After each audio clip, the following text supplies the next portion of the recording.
Gracias por escuchar los podcasts de Radio Nacional.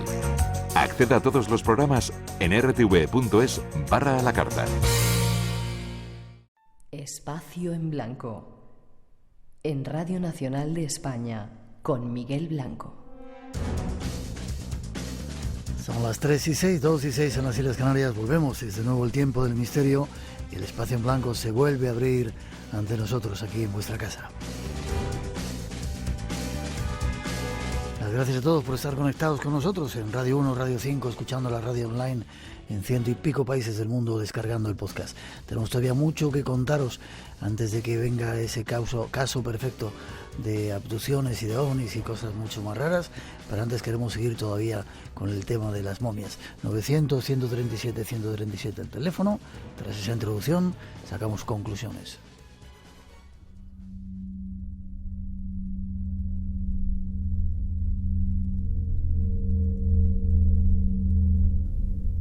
El mundo de la inmortalidad sigue en la memoria y en los anhelos del ser humano.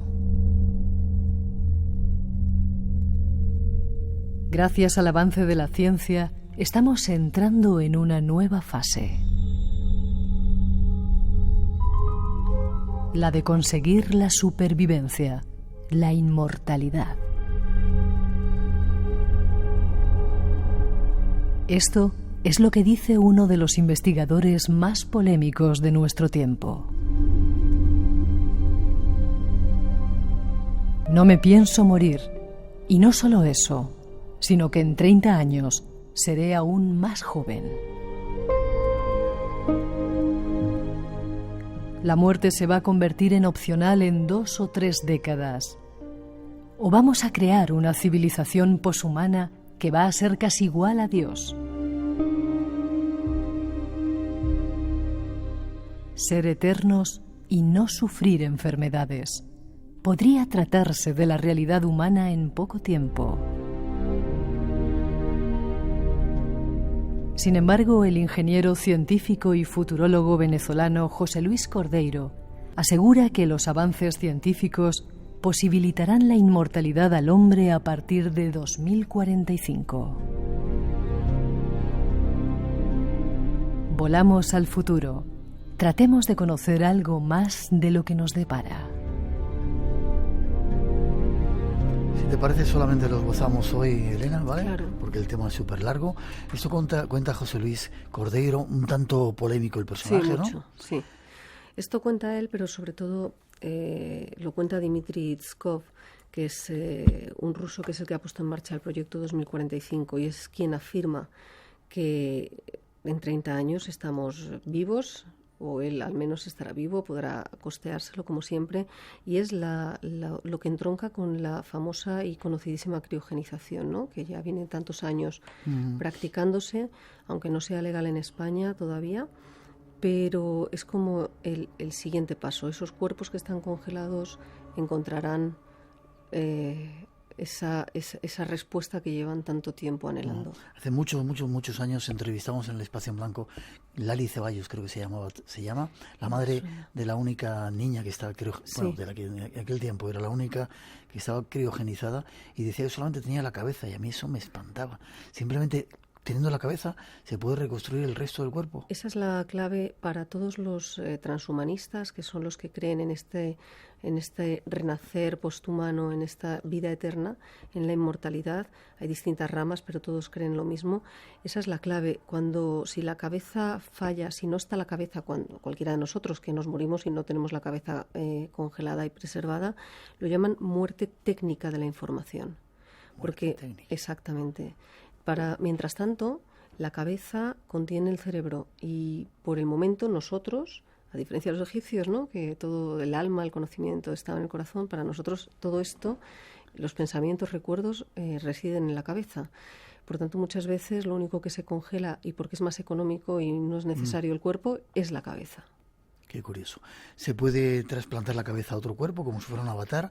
En nuestros recuerdos ponerlos en una nube. Esta es la idea. En la nube esa... Esta es la idea. Pretenden crear cuerpos avatares robotizados o cultivar órganos, otro tipo de, pues por ejemplo, ya se imprimen huesos en 3D. En realidad estamos ya, ¿no?, con este tipo de tecnología, marcapasos, lentillas, es llevarlo un poco más allá.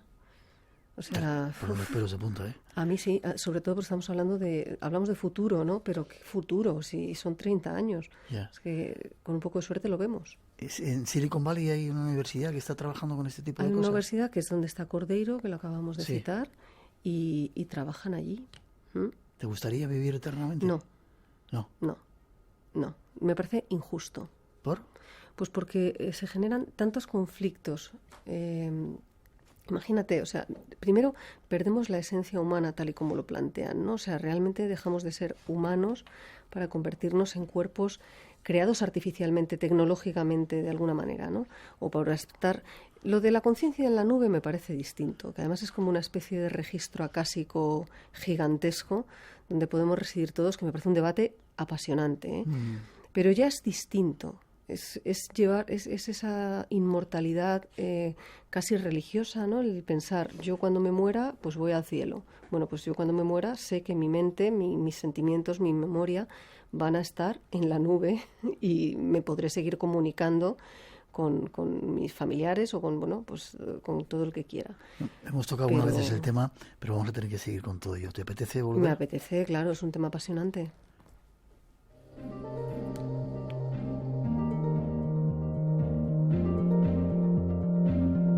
¿Y te apetece que te momifiquen para seguir viviendo? No, tampoco. Yo soy de las de crematorio, ¿eh? Sí, yo soy muy simple para esto. No me quiero morir, pero... Ha sido un placer que hayas traído CSI Momias, este premio Juan Antonio Cebrián, también nuestro recuerdo para él y su gente. Estará ahí descubriendo todas las respuestas ya. ¿Forma de contacto contigo, Elena? Pues mira, a través vuestro, por supuesto, incluso tengo la fanpage, sí, tengo la fanpage del libro, tengo mi propia página en Facebook, estoy en LinkedIn, en Twitter, estoy en todos los canales sociales normales, o sea que, y soy muy accesible, con lo cual el que quiera me va a encontrar fácilmente. Espero que hayas disfrutado estando con nosotros. Muchísimo. Te doy las gracias y te emplazo para que sigamos hablando de todo ello. Gracias. Un placer. 3:13, 2:13 en las Islas Canarias. Seguimos, nos preparamos para recibir el caso perfecto. Pero antes, información. Espacio en blanco. Creamos universos sonoros para viajar y soñar hacia el más allá. Con Miguel Blanco, en Radio Nacional de España.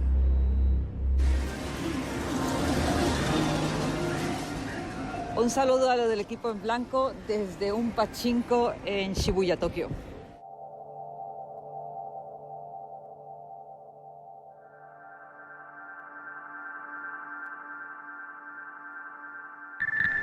Y seguimos con nuestro empeño de informar de los congresos o los actos que se desarrollan en torno al mundo del misterio en nuestro país. Y en esta ocasión, esta semana, nos vamos hasta Zaragoza, hasta un lugar llamado Pinseque, para ponernos en contacto con los miembros del grupo SIPE.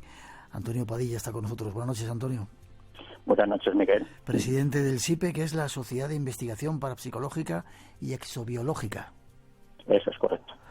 Estuvimos una vez con vosotros ahí en esos congresos que organizáis y ya el próximo fin de semana se cumple 11 años ya de... Sí, llevamos 11 años ya. Es la edición número 11. 11ª edición, Encuentros, Enigmas de la Ciencia. Increíble cómo pasa el tiempo, ¿eh? Sí. ¿A qué os dedicáis? ¿Qué estáis investigando? ¿Todo tipo de cosas misteriosas que tienen que ver con la parapsicología, con los ovnis? Sí, por ejemplo, en esta edición trataremos de ufología, exorcismos, transcomunicación, alquimia, de todo un poquillo. Vale, cuéntame, primero el día. Va a ser el día 24 de noviembre, sábado 24 de noviembre, el próximo sábado, ¿verdad?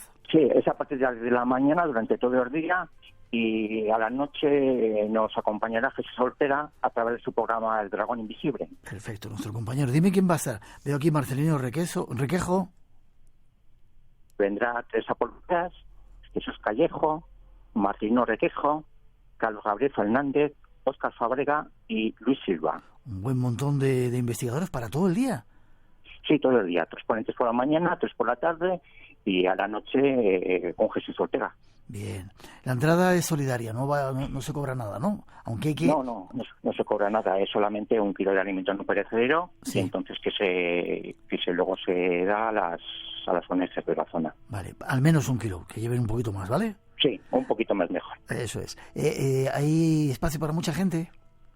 Sí, hay espacio, yo creo que es suficiente para todas las personas que vengan a acompañarnos. Vale, Pinseque, ¿es un pueblito al lado de Zaragoza? Sí, es un pueblito que está a unos 10 minutos de la capital. Vale, ya nos gustaría estar ahí. Casa de Cultura Piusec en Pinseque, Zaragoza, este próximo fin de semana, sábado, día 24, con un montón de especialistas, el 11º encuentro de Enigmas de la Ciencia organizado con SIPE. Déjame que ponga un poquito de música y damos una dirección en el Face.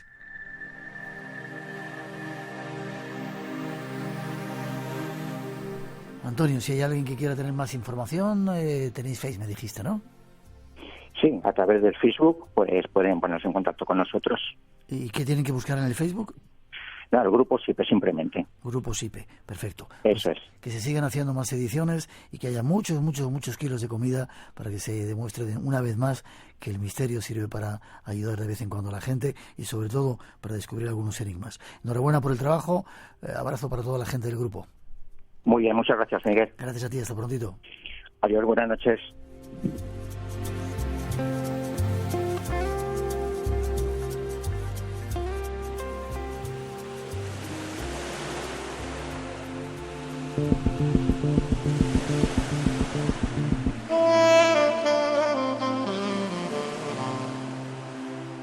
Tras la información de ese congreso que se va a realizar en Zaragoza, saludamos a nuestros dos nuevos invitados, cuando son las 3:18, 2:18 en las Islas Canarias. Pedro Canto.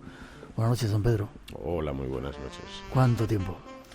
Pues quizá unos 20 años, ¿no? Yo no llevo nunca la cuenta de los años, pero... 20, 22 no nos lo quita nadie. Sí. Don Manuel Carballal, buenas noches. ¿Qué tal? ¿Cómo estás?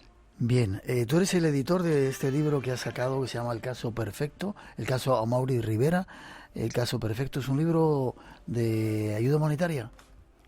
Bueno, es un libro de investigación que hemos editado nosotros, efectivamente. Y cuando Pedro nos dijo que él no quería cobrar ninguna gratificación económica por este trabajo que había hecho durante tantos años, joder, pues nos parecía un poco incorrecto que nosotros como editores sí cobrásemos, ¿no? Yeah. Si no cobra el autor, bueno, nos parecía bien. También convencimos a la distribuidora para que tampoco hubiese ninguna gratificación. Entonces creo que podemos decir que es la primera vez en la historia de los libros de estos temas en que el 100%, no el 10% de los derechos de autor, sino el 100% del libro va destinado a una ONG decidida por el autor. Bueno, pues sí, ¿qué ONG es, Pedro? Es el Fondo Mundial para la Naturaleza, es el WWF, Sí, que, bueno, me parece que es... bien que lo necesitamos, tal y como están las cosas. Creo que tal y como están las cosas, pues absolutamente el 100% van para ellos. Vale, déjame que escuchemos una introducción. Tú, nos conocimos hace mucho tiempo, estabas metido en el tema, pero ahora parece que durante un montón de años estuviste fuera del asunto, ¿no? No, a ver, jamás he estado fuera de la ufología, he estado fuera de la divulgación. Lo hablaba esta mañana con compañeros, sigo investigando, sigo analizando, sigo leyendo muchísimo, sigo aprendiendo, que es lo que ahora mismo me gusta más. Vale, estos dos son nuestros invitados. Vamos a tratar de daros datos, primero de cuestiones sexuales que tienen que ver con extraterrestres y luego del caso perfecto, tras esa introducción.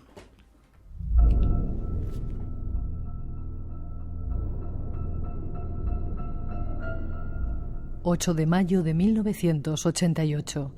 un joven puertorriqueño, Amaury Rivera, asegura sufrir una abducción extraterrestre. Posterior a dicha experiencia, tiene la oportunidad de tomar una serie de 4 fotografías en las que se apreciaría en pleno día y con desacostumbrada nitidez la nave de sus captores y un Grumman F-14 de las Fuerzas Aéreas estadounidenses intentando interceptar el ovni. Las fotos dieron la vuelta al mundo. Fueron reproducidas en infinidad de revistas, libros y programas de televisión. Investigadores norteamericanos, alemanes, mexicanos, españoles, japoneses viajaron a Puerto Rico y tomaron contacto con Amaury Rivera, bautizando su insólita experiencia como el caso del siglo. Hoy, Pedro Canto, autor de la investigación más profunda y rigurosa realizada jamás sobre el caso Amaury Rivera, da a conocer sus conclusiones sobre el caso del siglo. Y parece que hay sorpresas. Vayamos a descubrirlas. Te sonríes, Pedro. Sí, es que hay muchísimas sorpresas. Veremos las sorpresas dentro de un momentito. Formas parte de esa tercera generación de investigadores, en la que estaba Bruno Cardeñosa y algunos otros.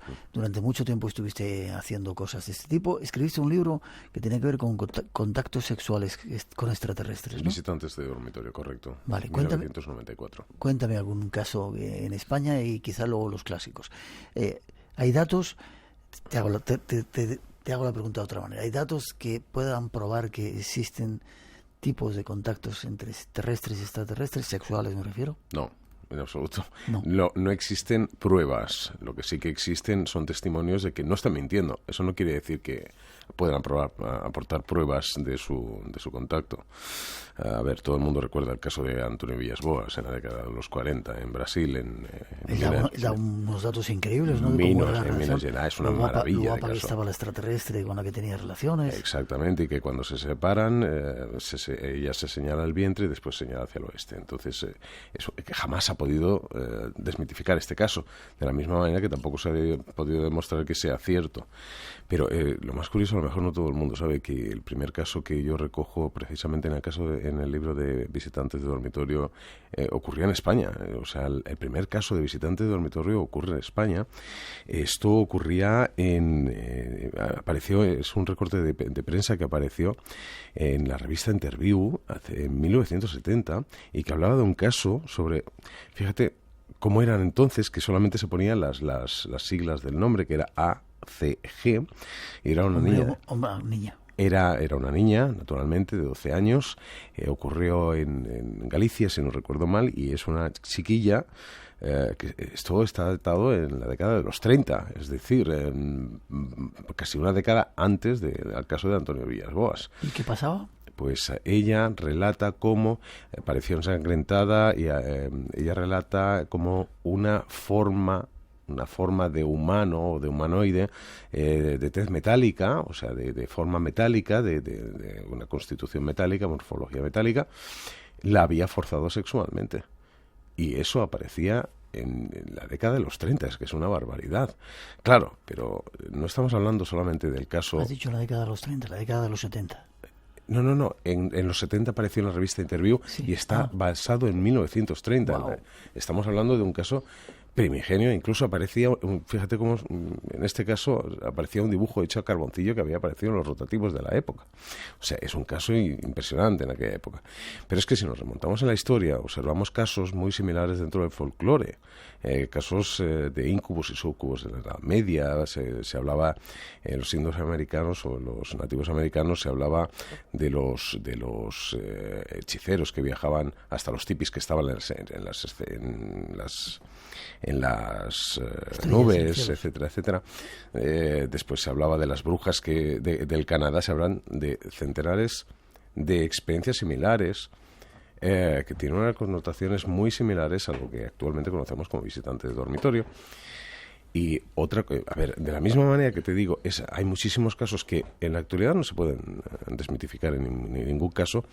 Sí que es cierto que se están haciendo algunas pruebas, y desde hace varias décadas se están haciendo pruebas en laboratorios para demostrar que se puede infundir una abducción a una persona. Por ejemplo, en una universidad de Canadá se ha descubierto que excitando el lóbulo frontal se puede generar una experiencia muy similar a lo que sería una abducción. Entonces, lo que falta por descubrir es cuál es ese factor que a nivel humano, a nivel normal, a nivel de cada día, genera esa experiencia para poder decir, vale, la experiencia de abducción la podemos explicar, pero actualmente no hay ninguna forma de explicar la experiencia de abducción.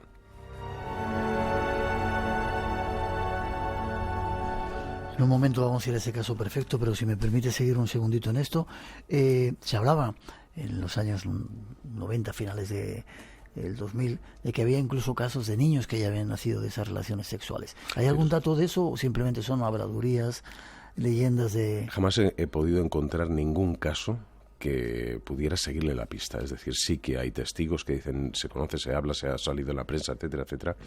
En la actualidad no he encontrado ninguno que yo haya podido seguir, ni dentro del país ni fuera del país. Entonces, yo soy muy, muy cauteloso y tengo que ser muy sincero en este aspecto. El caso de los híbridos actualmente, pese a que es fascinante y todo lo que se puede aportar sobre ellos es muy interesante, actualmente yo no puedo seguir ningún caso ni aprobar ningún caso que sea... Actualmente solamente ha salido en la ciencia ficción, nos han mostrado en la ciencia ficción. Yo no he podido seguir ningún caso que pueda ceñirse a una experiencia de nacimiento híbrido. Vale. ¿Y el caso de Villas-Boas? Villas-Boas es fascinante. El caso es pero porque no se ha podido desmitificar actualmente. Ya. O sea, no... Quizá alguna gente no lo conozca brevemente. Titulares que ocurre, un brasileño. Pues un brasileño del estado de Minas Gerais, en la década de los 40, si no recuerdo mal, pues... Es una experiencia fascinante. Él está durante la noche, está arando el campo, que todo el mundo dice, pero ¿cómo se va a arar durante la noche el campo? Sí, durante la noche se aran los campos, es así.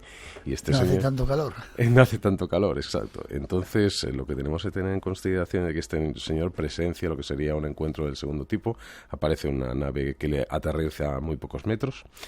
Aparecen dos seres que lo llevan al interior de la nave. Dentro de la nave, pues mantiene... aparece una señora de muy buen ver, eso es narración toda del testigo, de Antonio Villas-Boas.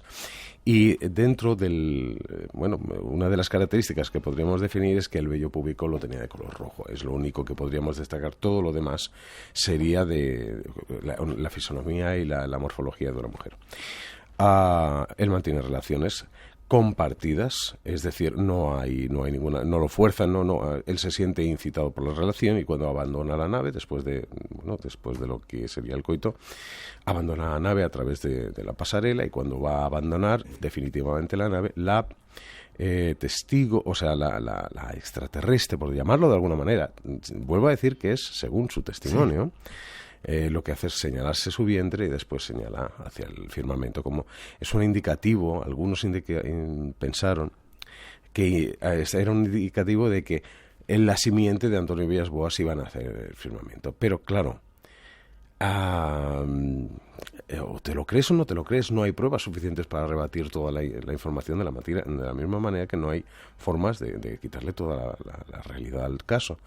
Sí que fue muy utilizado por todos nuestros mayores, es un caso fascinante, apasionante, todo lo que dicen dentro del contexto humano es lógico.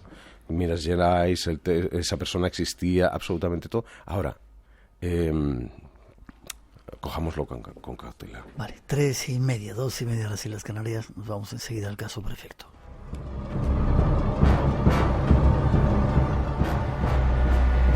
Nómadas. Hay ciudades que las creó un río, a otras las creó un cruce de caminos, pero en el caso de Santiago es una ciudad tumba. Uno de los principales destinos de peregrinación de la cristiandad. Nómadas, con Álvaro Soto. Este domingo te esperamos en Compostela. Sábados y domingos a la 1 de la tarde. Sigue el misterio en Espacio en Blanco, con Miguel Blanco. La madrugada del sábado al domingo a las 2 en Radio Nacional de España. Esta noche con dos invitados, Manuel Carballal y Pedro Canto, que nos van a contar un poco el caso perfecto. Hay que ser breves porque está David esperando y luego se enfada si no le dejamos tiempo. ¿Qué ocurre con Amaury, Puerto Rico? Puerto Rico, 8 de mayo de 1988, una persona, un barman que salía de su lugar de trabajo a las 4:20 de la madrugada, se encuentra con unos tripulantes, un ovni, un contacto, un mensaje mesiánico y al día siguiente fotografías y todo. O sea, es el primer caso de la historia que tenemos fotografías, que tenemos contactismo, que tenemos mensaje mesiánico, que tenemos avistamiento, que lo tenemos todo en el mismo testimonio. ¿No es el caso de Adamski el primero? O... No, allí no. Las fotografías de Adamski... A ver, Adamski hay que pensar que ya había publicado un libro muy anterior a sus experiencias, que se llamaba Los Contactos, o sea, el Trip to the Moon, Mars and Venus, o sea, un viaje allí ya especificaba las presencias que le contactaban, etcétera, etcétera, y en aquel caso había escrito una novela. Entonces hay que tener a Adamski muy, entre comillas. Vale. Pero a Mauri era mucho más complicado. El que sí que se podría acercar era Daniel Fry, el contactado Daniel Fry. Aquí ya tendríamos algo. Pero es que con Mauri lo teníamos todo. Y encima el mutismo, porque el caso aparece en 1988, y no sale a la luz pública hasta 1990, hasta finales de 1990, y es precisamente porque los investigadores lo rescatan. Entonces es fascinante el hecho de que esa misma persona hubiera querido guardar un poquito el misterio. Déjame, Manuel, que te pregunte, ¿por qué es el caso perfecto? Porque se tenía de todo, fotos, contacto... Claro, lo llamaron el caso del siglo porque primero tienes un testimonio de una persona que dice que ha sufrido una abducción, que es muy clásica, describe que unos seres de pequeña estatura lo trasladan al interior de una nave espacial. Casos de esos tenemos muchos. Allí se encuentra con otra serie de ciudadanos puertorriqueños que después serían identificados. ¿Dentro de la nave? Dentro de la nave.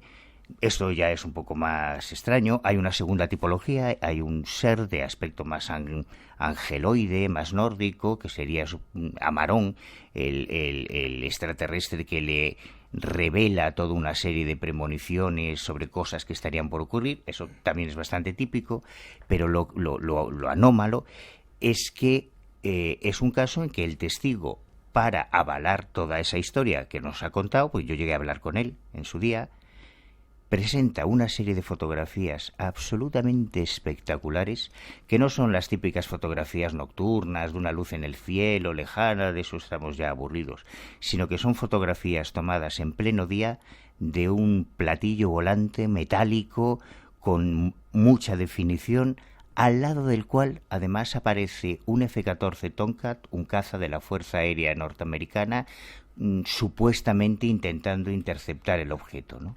Y cuando aparecen aquellas fotografías todos nos volvemos locos, empezando por los americanos, por organizaciones muy prestigiosas que fueron quienes lo definieron como el caso del siglo.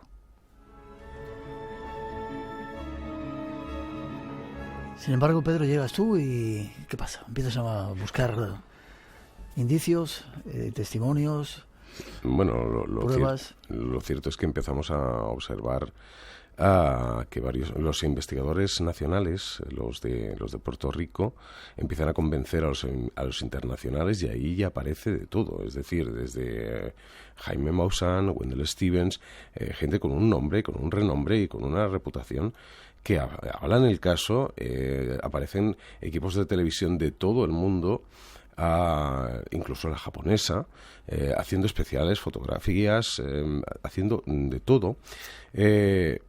Pero todo ocurre demasiado rápido, es decir, existen pruebas suficientes para demostrar que las pruebas, o sea, los investigadores directos del caso, los packs de fotografías que alegaba el testigo, no fueron analizados correctamente. No obstante, se mandaron a cinco analistas, y en un primer lugar, 2 de ellos dieron buenos resultados sobre el caso. Estaba leyendo en los comentarios de tu audiencia, que me han encantado, que ya habían explicado que este caso era falso por las fotografías. Cuidado, hay 2 testigos, hay dos analistas de reputación grave, o sea, muy importante, que dieron su beneplácito sobre las fotografías, y es lo que hacemos en Amaury Rivera, el caso Amaury Rivera, que es mostrar toda la evidencia que ha surgido enfrente al caso. Ya, y lo que se pretende es, sin decir, bueno, se sabe un poco que este caso tenía partes bastante oscuras, ¿no? Y es que algunos divulgadores pretendían hacer algo con este tipo de sacar provecho, y que quizás es lo que está ocurriendo con muchos casos, ¿no? No se llega a la raíz del fenómeno, te coges estos pequeños datos, los das por bueno y lanzas un caso cuando a lo mejor hay que investigar más para tratar de averiguar la verdad. Correcto, lo que estamos haciendo a través del caso Amaury Rivera es intentar inculcar en la sociedad que actualmente tenemos unos avances científicos impresionantes y que debemos ser muy metódicos en la investigación de los casos. Pero también hay que ser muy juiciosos a la hora de evaluar el trabajo del divulgador. No solamente se puede coger el caso de una persona porque nos interesa el misterio y aceptarlo de buenas a primeras, porque es muy probable, bueno, es posible, no probable, pero sí que es posible, que una de dos, el investigador o el divulgador esté equivocado o que directamente esté mintiendo. Y en este caso nos hemos encontrado con las dos vertientes. Hay mucha mentira en el mundo, Manuel, en este mundo de los ovnis, de los divulgadores. ¿A quién se lo voy a preguntar? La nada avanza cada vez más. ¿Y qué es la nada? Qué bonita el frase. Vacío que queda. Y tú estás harto de repetir que hay que pelear contra los que asesinan las esperanzas, ¿no? Pues esto es lo que tenemos que hacer. Hay mucha gente, muchísima gente, cada vez más, por desgracia, que en este mundo del misterio está asesinando las esperanzas cada vez que miente, que nos engaña, que prostituye temas que para nosotros son importantes.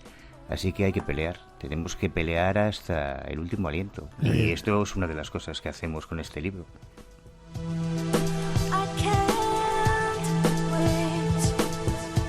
Os tengo casi que cortar porque si no David se me echa encima.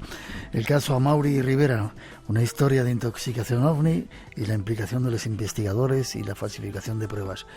Enhorabuena por el trabajo. ¿Forma de conseguirlo, Pedro, Manuel? ¿Hay alguna página web o algo? Secret Shop, lo podemos localizar en secretshop.es, que es el distribuidor oficial del trabajo. Allí se puede buscar el caso Amaury Rivera y allí lo tenemos. Vale, un libro que decimos que el 100% de todo... Todo, pero no solamente, es que lo importante es destacar de que no es que yo no vaya a cobrar, sino que todo el plantel que hay detrás del que ha escrito el libro, todo, yo solamente he juntado las palabras, es así de sencillo. Todos los que han hecho el trabajo posterior tampoco van a percibir ni un solo euro. Es que es muy bonito porque desde Manuel Berrocal, que lo maquetó, Carlos Fernández, que hizo la primera edición, los distribuidores, los editores, qué bonito, todos han renunciado a cobrar un solo céntimo para que no se prostituya estas esperanzas. ¿Qué falta hace? El caso Amaury Rivera. ¿Vuelve a decir dónde? En Secret Shop, secretshop.es.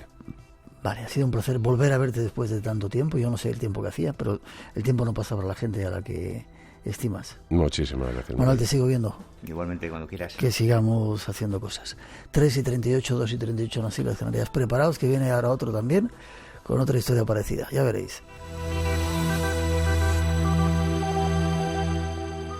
Quiero contarte una cosa, Mark. Algo que aún no sabes. Nosotros, los capaxianos, lo hemos descubierto porque llevamos mucho tiempo existiendo. El universo se expandirá y luego se cerrará en sí mismo. A continuación volverá a expandirse y repetirá este proceso hasta el infinito. Lo que no sabes es que cuando el universo vuelva a expandirse, todo será otra vez como ahora. Cualquier error que cometas esta vez, lo revivirás en la próxima ocasión.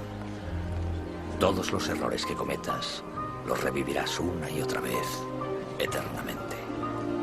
Por eso mi consejo es que esta vez tomes la decisión correcta, porque esta oportunidad es la única que tienes.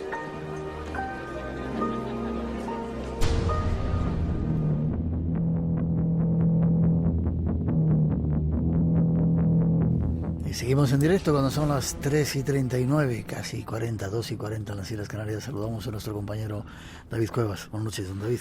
Buenas noches, don Miguel. Déjame matizar que yo no me enfado si no entro. Al contrario, yo estoy encantado escuchando a Pedro y a Manuel hablando de una investigación y de un libro realmente formidable. Déjame que salude al compañero Ramón Álvarez, que está ahora mismo con los oyentes. Me dice, dile a Pedro que saludos de Brasil, Tenerife, Chihuahua, Almendralejo, etcétera. Y también preguntar por las experiencias personales de Pedro. Yo creo que eso merecería otro programa más. Quizás nos veamos ahí en Barcelona cuando vayamos por ahí para seguir hablando del tema. Vale. David, ¿qué vamos hoy? ¿Un caso de poltergeist? Sí, me parece muy interesante que de vez en cuando, y siguiendo la línea de lo que comentaba Manuel Carballal, hablemos de casos de estas características. Yo normalmente, cuando vengo a Espacio en Blanco, comento casos de presuntos poltergeist que son, bajo mi humilde punto de vista, a priori inexplicados. Pero a veces te encuentras, pues siguiendo ese tipo de casos, que hay otros que sí que tienen una explicación. Se dice, y eso lo has escuchado muchas veces, que el 95-90% de los casos que nos encontramos cuando los investigamos tienen una explicación racional, son fraudulentos, hay siempre un porcentaje mínimo que está ahí. Bueno, normalmente no se suele hablar de ese gran porcentaje del 90%, y algunos de los casos llaman muchísimo la atención. ¿Por qué los traemos? Yo habitualmente cuando estoy aquí en el programa estoy con la compañera Rosa Rodríguez atendiendo llamadas de los oyentes, y en algunas ocasiones ellos nos llaman y nos transmiten que en su casa están pasando cosas. En ocasiones son sucesos que realmente, ateniéndonos a lo que ellos nos están contando, son pues aparentemente inexplicados, pero hay otras ocasiones en las que cuando te cuentan una serie de detalles te caes, ¿no? En la cuenta, valga la redundancia, de que este tipo de casos pueden tener una explicación racional, e intentamos tranquilizar a la persona. Lo primero que decimos es, oye, tranquilos, que no os domine el miedo, porque esto que tú estás viviendo puede tener un halo de sugestión y puede tener una explicación. Y de eso va el tema de hoy. Es un llamamiento a aquellas personas que lo estén pasando mal en sus casas porque esté pasando algo. Puede que ese algo no tenga explicación, pero que se lo tomen con mucha calma, con mucha mesura, porque es posible que esos casos sí que tengan precisamente, bueno, pues esa explicación. Y es el ejemplo de hoy. Vamos a darle protagonismo a un investigador sevillano, Federico Padial, con quien estuve hace aproximadamente un año, y él me contaba uno de estos casos. Estuve investigando una historia que la verdad es que es realmente llamativa. Vamos a escuchar precisamente cómo se produce ese primer contacto con el caso como tal y con la familia que lo estaba viviendo. Bien, bueno, este caso en particular me lo proporciona mi amigo Andrés Blanco, colaboré con ese caso, me llama, acudimos a la casa, acudimos 4 personas del equipo. Y bueno, el caso básicamente es típica casa. No vamos a obviar cosas, ¿vale? En un pueblo de Sevilla, señor que ha muerto en la casa, hay 3 niños en la casa, la viuda y una señora mayor, que es la abuela, ¿no? La madre de este señor. Y bueno, pues allí se empiezan a suceder una serie de acontecimientos desde la muerte de este señor, ¿no? Por ejemplo, movimiento de objetos que se caen, tele que se enciende, radios que se encienden, olor a tabaco. Nadie fuma en la casa, pero hay un olor a tabaco característico del que fuma este señor, raps por toda la casa. Y ya el desencadenante mayor es cuando ella y una familiar están en el cuarto de baño y bueno, pues ven lo que suponen ellos es la sombra de este señor, la silueta de este señor en el pasillo. Bueno, esta familia acaba a las 3 de la mañana en bata en la calle, llamando por teléfono, solicitando ayuda a este compañero que te ha hablado. Lo primero que este señor le dice, irse para un centro de salud, que os atiendan, lógicamente, que os mire, os den un tranquilizante y bueno, mañana vamos para allá. Vale, ahí se presenta ya el caso. Una familia que está sufriendo fenómenos extraños. Rap, preguntas que son extraños ruidos, ¿verdad? Que te gusta hacerlo, hazlo otra vez. Me encanta hacer esos ruidos. Es tremendo, sí, exacto. Es que yo solamente vengo a programas de radio para cuando se habla de rap poder hacer así. Pero bueno, el caso es que la cosa va más allá, porque bueno, ellos llegan a la casa, como hemos ido contando en la voz del propio Federico, y vamos a escuchar lo que se encuentran en la casa. Se acude al domicilio al día siguiente, un barrio, digamos, deprimido, típicas casas sin ascensor, patio de vecinos, mucha gente para arriba, mucha gente para abajo, gente rara. Llegamos a la casa y nos está esperando, lógicamente los niños habíamos dicho que los sacaron fuera, estaba solamente la señora mayor y esta chica. Lo primero que hacemos es dividimos el grupo en dos nos quedamos con la abuela y otros 2 se van con la señora, bueno, para que nos cuente, a ver. Yo en mi caso me toca la abuela, una señora muy simpática. Yo de mientras hablo con ella y tal, pues voy haciendo comprobaciones, mediciones y tal. Y bueno, allí saltaba todo. Y todo lo que encendías, cualquier aparato que tú pudieras de la gama que hay, que se suele utilizar en estos casos, daba positivo. Bueno, a primera vista muy interesante, ¿no? Incluso, bueno, la señora me acuerdo que me contaba aquí cayó el cuerpo y la cabeza tú pasabas cualquier medidor y aquello se saltaba, digo, impresionante, ¿no? Bueno, pues hablando con esta señora, lo primero le digo, señora, bueno, ¿usted ha visto algo? No, yo aquí no he visto nada. Pero claro, esto es una cosa graciosa, ¿no? Que lo había contado a mí, porque la señora sí me dice, allí no, pero que en su trabajo sí había un fantasma. Y bueno, señora, ¿y usted no trabaja? Bueno, trabaja en un bar y tal, limpiando. Y sí, allí se aparece la antigua dueña que murió. ¿Y qué le pasó a usted? Pues yo estaba fregando el suelo y ahí se apareció ella, en una silueta. ¿Y usted qué hizo, señora? Yo decirle que tuviera cuidado con el suelo que estaba mojado. O sea, eso te lo cuenta la señora Silla de primera, ¿no? Ya claro, te aguantas un poco la risa y tal, ¿no? Pero bueno, venga, va. Ya, el fantasma, por supuesto, cuando aquello pues desapareció, ¿no? Pues el suelo estaba mojado, ¿no? Y no le iba a pisar. Claro, encima, cuidado por los fantasmas. Claro, ¿no? Vamos a ver, lo cuenta con total y absoluta naturalidad, ¿no? Pero en ocasiones yo estoy convencido que si preguntáramos a Pedro Canto o a Manuel Carballal, nos dirían que se han encontrado con casos de estas características, ¿no?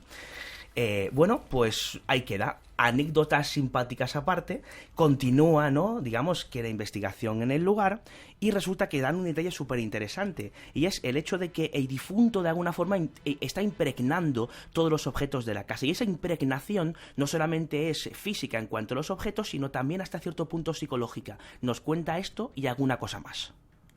Ayer estamos que, bueno, el ambiente familiar es enrarecido y tal, ¿no? Y la casa está todo lleno de cosas de este chico que ha muerto, ¿no? Entonces, claro, es un recordatorio constante de esta persona, ¿no? La abuela, que es la madre de él, tenía la costumbre de todo donde tú sentabas, ese era así donde sentaba mi hijo. Ese es el libro que leía mi hijo. Esa es la tal que, o sea, todo lo relacionado con el hijo, ¿vale? Que veramos luego cómo se une con el hilo de la historia. Claro, a mí me llama mucha atención lo de la silueta, ¿no? Y yo me voy al cuarto de baño, no me cuentan cómo fue, y yo recreo aquella situación, ¿no? Claro, la señora supuestamente estaba tiñéndose el pelo o algo así, la bañera. Yo me agacho en la bañera y yo miro para el lado y efectivamente yo veo la silueta. Yo me pego un sobresalto que no vea. Se veía perfectamente una silueta, claro. ¿Cuál era la silueta? La silueta era una bombilla enorme, sin protección, con el pie era bastante grande y claro, así la forma efectivamente de un redondel y un cuerpo. O sea, el efecto óptico del famoso libro cuando miramos fijamente y se te refleja, se veía perfectamente. O sea, lo que era una silueta, claro, imaginaros aquello sugestionado, con vaho en el cuarto baño que crea una neblina y tal. Pues claro, estas personas que todo lo relacionaban y estaban deseando prácticamente de ver aquello, pues claro, aquello sería un pitán de allí porque efectivamente lo relacionaban perfectamente con que era una silueta humana, ¿no? Pero la verdad es que parecía una silueta humana. Se comienza a explicar un poco algunos de los fenómenos que se dan en la casa, ¿verdad? Que puede pasar en cualquier casa de cualquiera de los oyentes de Espacio en Blanco, y esto es importante matizarlo, ¿no?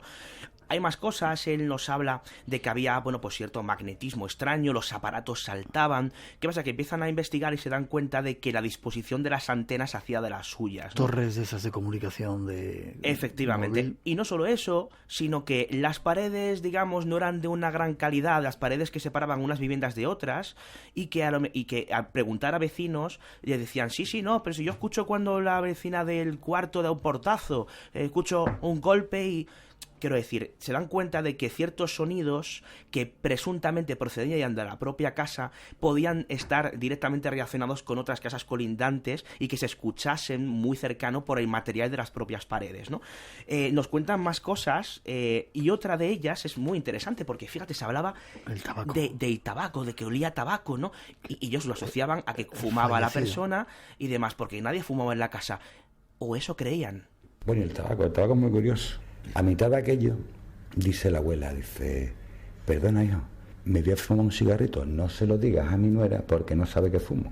Y es que la abuela fumaba, o sea, es que esto es bastante cómico, pero era la abuela fumaba. La abuela salía a un descansillo que había y daba justo la ventana que entraba por la cocina, claro, entraba, efectivamente, hacía una corriente de aire y entraba el humo a tabaco. Entonces, claro, como ya nadie fumaba, pues, huele a tabaco, ese es el tabaco que fumaba, no, era el tabaco que fumaba la abuela, que fumaba escondida a la señora y tal. ¿Qué pasaba en la casa? Que todo estaba relacionado con este señor. Entonces, si algo se caía, claro, se había caído lo del difunto. Pero es que, claro, se podía haber caído por 1000 razones. Seguimos dando explicaciones a ese tipo de cosas, ¿verdad? Efectivamente. Los niños también había un dato ahí, no estaban en esa conversación, pero luego también parece que hacían ciertas cosas, ¿no? Hay los niños, claro. Aquí se tiende a, de alguna forma, creer que los niños, claro, son inocentes, cuentan lo que ven, son absolutamente creíbles y a veces es así, pero hay otras en las que se nos pasa por alto que los niños pueden hacer ciertas cosas o tener ciertas intenciones que a priori se nos pasan. ¿Y por qué digo esto? Bueno, pues casi que mejor que nos lo cuente Federico. Pero vamos a los niños eran los que más veían aquello. Los niños, claro, los niños cuando llegaron, había un niño en particular que era más malo que un dolor, hablando claro. Claro, el niño lo estaba muy observando, la niña era muy calladita, la niña muy delgadita, muy chiquinina, muy Y el niño nos ponemos a observarlo así con el rabillo del ojo, y el niño tiró una torre de compadre, que yo lo vi, y dice, ¡papá! Se pegó un salto y le dice, mi padre ha tirado los compadres. O sea, el niño era un gamberro, y el niño se había buscado, había conseguido que todas las gamberadas que hacía y todo lo de eso, achacándoselo al padre, a él no le regañaba. Y la niña es que lo veía. La niña estaba y lo veía. La niña, claro, imagínate un patio de vecinos de esto, yo te digo, con un ambiente así duro, ¿no? Esa niña era muy chiquitita, era muy delgadita. La niña había visto que tenía dominio sobre los demás niños a cuenta del fantasma del padre. Y cuando la niña se las veía venir, decía, mi padre está en la esquina. Los niños corrían, pues, ¡buah!, despavoridos. Y la niña, pues, era la reina del patio, no cuenta de aquello, ¿no? Vaya, los niños aprovechaban de esa supuesta visión y más. Uno a escondidas tiraba las cosas para llamar la atención y la otra era la reina del patio, ¿no? Y cualquiera que se le acercaba, cuidado que mi padre falleció, el fantasma de mi padre te está mirando. Claro, dices, un niño, evidentemente la sugestión hace mella. Cuando le preguntamos sobre las conclusiones, bueno, al fin y al cabo podéis explicarlo todo, hay cosas que no tienen explicación. ¿Cómo lo percibes tú, Federico, esta historia? Bueno, pues así la concluye. Básicamente ahí sacamos ya prácticamente todo. Al final hubo allí... Había una historia dura entre ellos también y tal, ¿no? Y esa señora estaba muy condicionada por lo que había vivido allí. Sacamos un montón de cosas, en una noche hablando con ellos tranquilamente. Hoy en día la señora esa vive perfectamente, se dio cuenta que allí no hay fantasma, que todo era un condicionamiento que habían tenido, una sugestión colectiva en la casa. Todos le dimos una explicación a lo que parecía que no. Yo te digo, eran situaciones muy dantescas, ¿no? La abuela, recuerdo que me dice... ¿Viste que la ceniza la echamos en el jardín de abajo? Eso no será que suba por el balcón, ¿no? O sea, cosas así, ¿no? Luego recuerdo, la señora también, la señora le habían echado las cartas. Y claro, le habían dicho que en su casa, bueno, imagínate. Pero señor, ¿usted por qué va a que se eche las cartas? Y la señora dice, no. Pero bueno, es que, fíjate, que me la ha echado una muchacha de aquí, muy buena persona, que ni me ha cobrado. O sea, bueno, el problema era que le cobrara, no, señora. Y además me contó muchas cosas que yo no sabía, ¿viste, señora? En un barrio como este... Una vecina le puede contar cosas que usted no sabe. O sea, aquello era dantesco lo que la familia había pasado. Afortunadamente viven tranquilamente, no han vuelto, la señora sale, la señora se arregla, la señora vive una vida normal. Y bueno, te digo, fantasma, yo hubiera querido que hubiera un fantasma, la verdad es que me hubiera encantado, pero si no hay, pues no hay, la verdad. Un caso explicado de poltergeist, no sugestionarnos, a veces la sugestión llena mucho estos ambientes, creemos que hay presencias y si lo analizas a lo mejor no hay nada. Hay cuidado, de verdad, por favor, en serio, y Miguel estará de acuerdo, cuidado con las echadoras de cartas. Cuidado. Algunas de ellas videntes, algunos de esos videntes que nos dicen que tenemos bicho en casa o cosas, cuidado. Y sobre todo si nos quieren cobrar, claro, salgamos huyendo. Mucho cuidado, porque eso lo que hace es incentivar aún más la sugestión de una familia que ya de por sí está bastante acongojada, aparte de querer limpiarnos algo más que las energías, ¿no? Pero bueno, ahí tenemos un ejemplo, Miguel, de estos casos que en ocasiones parecen muy tremebundos, pero que cuando se escarba un poco descubrimos que son bastante explicables. Así que se nos tranquilicen los oyentes que tengan un problema en su casa de este tipo, porque puede que tenga una explicación. Y que nos lo sigan contando. ¿Forma de contacto contigo? Efectivamente, bueno, aprovechamos para aquellos que consideren que lo que pasa en su casa no tiene una explicación, nos lo hagan saber, ¿no? Correo electrónico davidcuevas_en_blanco@gmail.com. Repito, davidcuevas_en_blanco@gmail.com, y en Twitter estoy en dcuevasc. Muchas gracias. Seguimos en contacto. A ti, Miguel, y cuidado porque ha sonado algo extraño y no sé muy bien de qué es. Me gustan eso de los ruidos.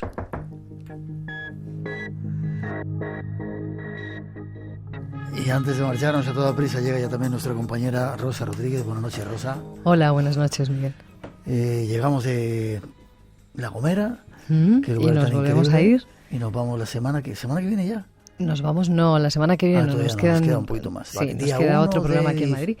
Nos vamos el día 1 sábado a las 7 de la tarde. Estaremos en Hospitalet de Llobregat, en Barcelona.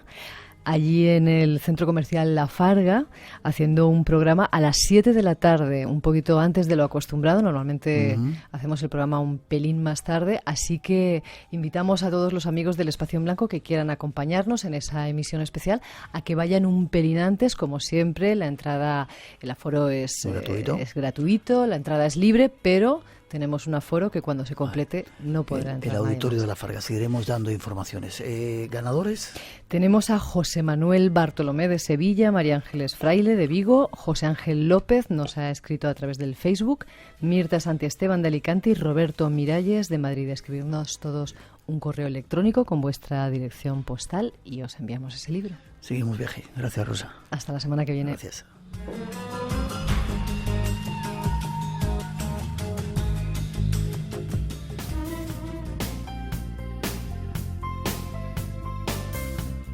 Y terminamos por hoy. Ha sido un placer pasar estas 2 horas aquí juntos en Radio Nacional, desde las 2 ahora que son las 4, las 3 en las Islas Canarias, con un montón de buenos invitados que han venido a contarnos historias sorprendentes. Ese caso perfecto, por un lado, de ovnis y abducciones, ese caso de poltergeist y toda la cantidad de historias que nos contó nuestra invitada Elena acerca de las momias. La semana que viene, más.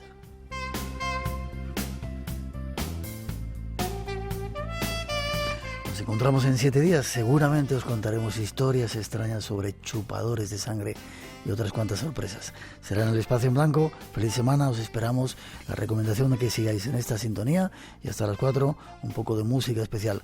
Buena semana, cuidaros, nos vemos en el Espacio en Blanco.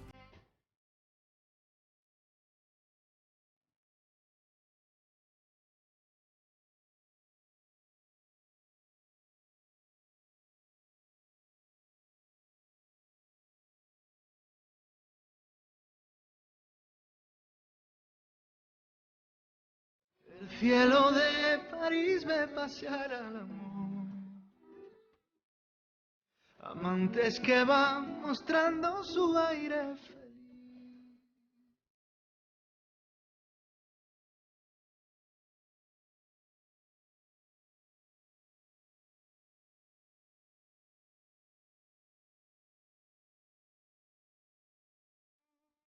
Bajo el cielo de París canta el amanecer,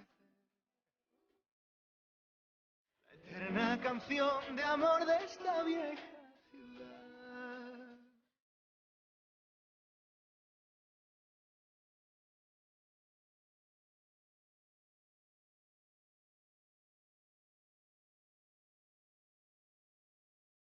Quelques rayons du ciel d'été, l'accordéon d'un marinier, l'espoir fleurit au ciel de Paris. Sous le ciel de Paris coule un fleuve joyeux. Il endort dans la nuit les clochards et les gueux.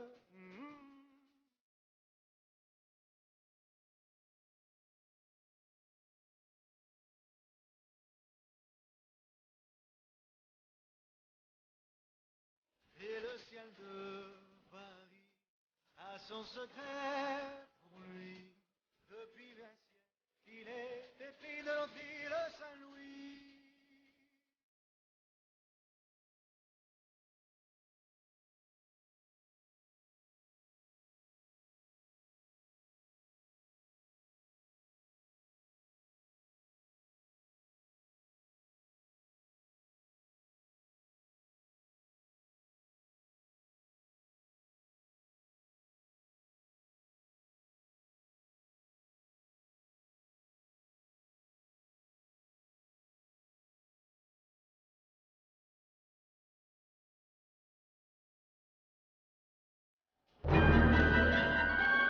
Por hoy terminamos.